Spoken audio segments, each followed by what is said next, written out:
bustling port city of Ouidah, Benin, a little girl with a voice like sunlight was born on the 14th of July 1960. Her name was Angelique Kidjo. Growing up in a large family of musicians and performers, her father introduced her to the rich traditions of African rhythms, while her mother encouraged her to join the family's theater troupe. From the beginning, music, movement, and storytelling were part of her soul.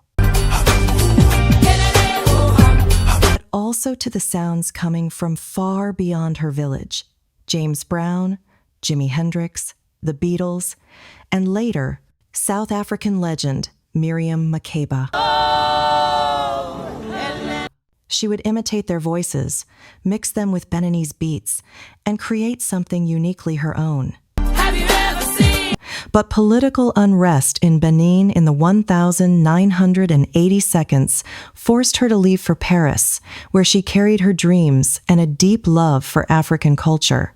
In France, she studied jazz, sang backup for other artists, and eventually caught the world's attention with her first major album, Logozo, 1991.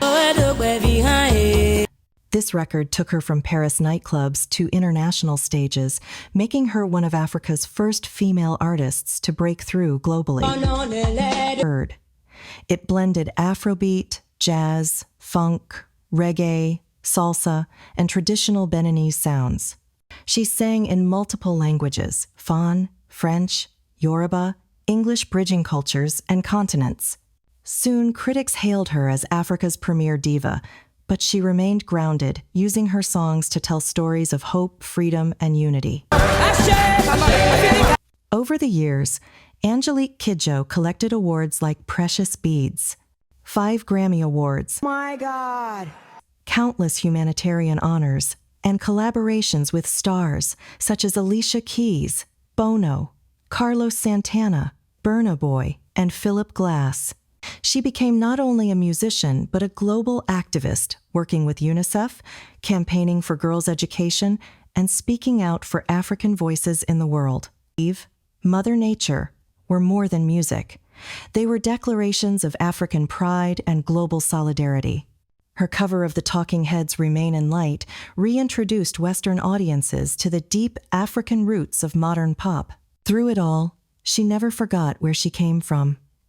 "I am a child of Africa," she often said, "and Africa's heartbeat must be heard around the world."